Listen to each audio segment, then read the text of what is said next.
Ak ste sa pri pohľade na mňa dnes pri City Looku pýtali, čo to mám na sebe, tak to vám prezradím hneď v tejto chvíli, pretože je to nádherný model od návrhárky Jitky Klet, ktorá je tu so mnou. Ahoj. Ahoj. Jitka, tak som veľmi rada, že si na nás našla čas, pretože ty si neuveriteľne časovo vyťažená. Ale o tom si hovorila, že nechceš rozprávať, tak sa tomu ani nebudeme venovať. A máme ťa tu, pretože je plesová sezóna a ty robíš neskutočne nádherné plesové šaty. Máme tu aj tvoju poslednú kolekciu. Aká je tvoja posledná kolekcia? Tak posledná kolekcia tých originál plesových šiat tu ani moc nestíham predstavovať, pretože naozaj sa hodne venujem najmä tej privátnej práci klientkám a tej modelovej práci. Takže u nás naozaj tie šaty z Dahorúca hneď odídu. Je to skôr kolekcia, tú, ktorú som vám tu dnes prišla predstaviť. Je to skôr kolekcia Jaro-leto 2014, ale sú to modely, ktoré tým, že sme to tentokrát vyrobili s takýmto predstihom, sa dajú naozaj obliecť aj na plesovú sezónu. Dokonca máme klientku, ktorá naozaj v tomto modeli šla aj na ples. Ty si teda Slovenka, ale pôsobíš aj tu v Českej republike, v Prahe, teda vlastne ty tu žiješ, takže pôsobíš hlavne tu, pôsobíš aj na Slovensku a pôsobíš dokonca aj v Arabských Emirátoch. A tak môžeš porovnať tieto tri rozdielne svety, ako sa tam, napríklad v Arabských Emirátoch, tu v Prahe a na Slovensku chcú ženy obliecť na ples. Tak som Českoslovenka. Narodila som sa v Čechách, dlho som žila na Slovensku, pak teď som opäť už 10 rokov v Prahe. V podstate mám módny salón na Slovensku, ktorý mám už 20 rokov na Slovensku. A pak mám módny salón... máš už od narodenia? Už mám od narodenia. A pak mám druhý salón tu v Prahe, kde žijem. Okrem toho sme sa začali naozaj venovať privátne klientele v Spojených Arabských Emirátoch a v tých okolitých krajinách. Je to taký hodne momentálne proces vo vývoji, veľmi aktuálny. Pracujeme na tom asi posledné 2 roky, takže je to taká dlhšia cesta, ale neplánujeme tam ako v tretej krajine nejak otvoriť salón. Tam sa nám naozaj skôr páči ten veľmi individuálny prístup a nehovoriac o tom, že v tých kráľovských rodinách je to aj o mnoho viac cenené práve takýto privátny servis. Čo sa týka tej otázky, ako si sa pýtala, aký je tam rozdiel, to sú obrovské rozdiely a zároveň žiadne. Záleží to hodne od toho, ako je návrhár pripravený ponúknuť tej klientke danú prácu. Záleží to od toho, či klientka má konkrétnu predstavu, čo chce. A pak je to, vravím naozaj, môžeme stejný model ponúknuť žene na Slovensku, v Čechách a rovnako v Emirátoch. A bez problémov si ho oblečú. Ten predsudok, že tam chodia ženy zahalené, samozrejme chodia. V Emirátoch zahalené v abaji, v Saudskej Arabii s pridanou zahalenou tvárou, ale na tých svadbách alebo na tých lady party, oni sú fakt akože veľmi sexy. Oni vyzlečú abaje a pod nimi sú v podstate ženy vo vizuále európskej ženy. Prosím ťa, aká je teda plesová sezóna podľa Jitky Klet? Ja viem, že ty máš rada také naozaj veľkolepé veci, hej? A tak práve preto by ma zaujímalo, že ako by mala vyzerať žena podľa teba na plese? Tak v prvom rade by si snáď každá žena, keď sa rozhodne na ten ples ísť, mala uvedomiť, odkiaľ tá myšlienka samotného plesu vznikla. Samotné plesy alebo bály v tom období boli najmä kvôli tomu, že sa tam šli mladé dievčatá, ženy predstaviť a nabídnuť nastávajúcim partnerom alebo manželom. A to je taká myšlienka v tom, že vlastne sa hodne snažili byť krásne, sexy, príťažlivé, najkrajšie z toho bálu. A to mám pocit, že tak trošku ako keby ženy na to zabúdajú. Možno je to trochu rozdiel v Čechách a na Slovensku. Tam trošičku vnímam ja naozaj ten rozdiel.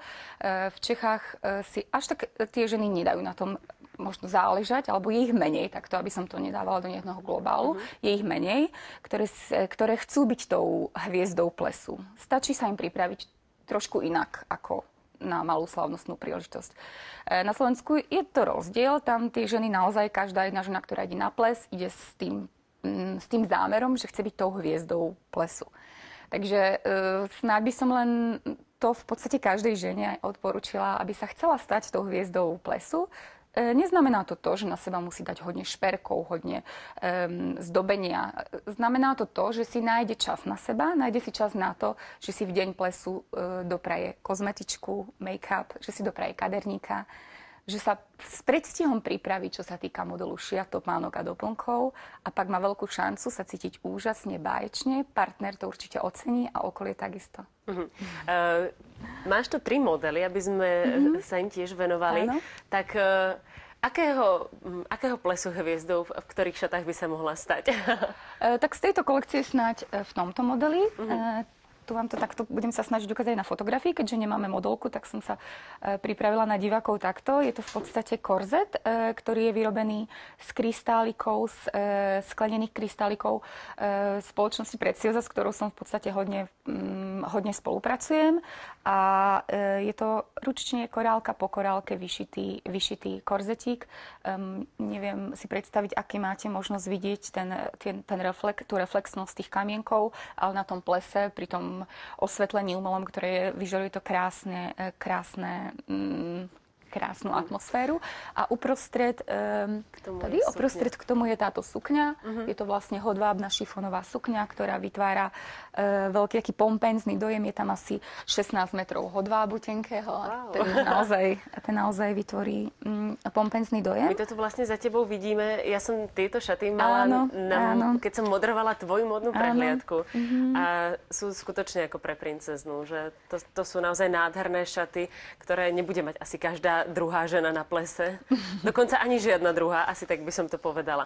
A samozrejme k tomu tie doplnky. V tomto prípade vlastne náušnička ku korzetu. Potom tu máme druhý model. Ten tu máme rovnako vystavený. Vám ho skúsim takto na kameru predstaviť a opäť ukázať v detaile obrázku. V podstate my sa snažíme tú klientku naozaj pripraviť kompletne. Už s doplnkami, teda náušnicami, náramkom, ako vidíte. Tu je klasická biela čipka, ktorá je zdobená opäť komponentami Swarovski perličkami, ktoré sú ručne našité. A tým sa vlastne vytvára taký naozaj exkluzívny a jedinečný dojem. Všetky tie kamienky, ktoré ty máš na tých modeloch poprišívané, sú ručne vyrobené. Áno. Ako dlho trvá vyrobiť niečo také? Pretože dokonca si mala svadobné šaty, ktoré mali tisícky tých drobnočkých kryštálikov. Tak na tej poslednej prezentácii, kde vlastne práve diváci mali možnosť vidieť, že si nám ju ozdobila tým moderovaním, tak tam sa predstavili dvoje svadobné šaty, ktoré boli posiaté 2000 malých krystálikov. Tieto svadobné šaty sa šili asi 4 mesiace. To bol hodne náročný projekt, pretože sa to šilo naozaj korálka po korálke a plus ešte pak tie krystáliky. Čo sa týka týchto vecí, je to veľmi taká náročná, zručná práca. Navyše my veľa tvoríme ešte počas toho štádia, keď sa to pripravuje. Napríklad tento korzet, ktorý teraz práve diváci majú možnosť vidieť tie svadobné šaty, o ktorých som rozprávala. A napríklad pri tom korzete krystálovom, ktorý sme vám predstavili v úvode ako odporúčanie na bal, tak ten v prvom návrhu vyzeral úplne inak. Bol kompletne na novo prerobený, takže tá práca nie je vždy len o tom, ako dlho to trvá vytvoriť to, ale či v podstate tá moja kolegyňa alebo tá pani, s ktorou spolupracujem na tom dizajne, či sa proste trafíme. My to naozaj vidíme, až keď je určitá plocha vlastne pripravená. Prosím ťa, ty si veľmi unikátna aj v tom, a to by bolo škoda to nezmieniť, je, že si dokonca navrhla vlastné topánky, ktoré tu tiež máme, a k tomu kabelky, čo si podľa mňa asi jedna z mála, ak nie aj jediná návrhárka tu v Českej republike. Ako vznikol tento nápad? Tak ono v podstate aj my sa snažíme stále nejakým spôsobom vylepšovať a priniesť našim klientkám niečo nové, keďže tú klientelu máme prevažne takú stabilnú, tak aj pre nich, aj ich potrebujeme rovnako niečím prekvapiť, takže ďalší taký stupienok po tých originálnych modeloch sú samozrejme modné doplnky. A tu je to práve pri tom treťom modeli. Sme pripravili jednu kolekciu bot, ktorá je v podstate obtiahnutá látkou a sú to vlastne vyrobené topánky k modelu, čo je veľmi klientky to majú veľmi radi, že vlastne im to takto usnadníme, že už v podstate nemusia pak tie boty vyberať. A druhá kolekcia, ktorú sme pripravili, bola tá, ktorú ste už mali možnosť vidieť tady.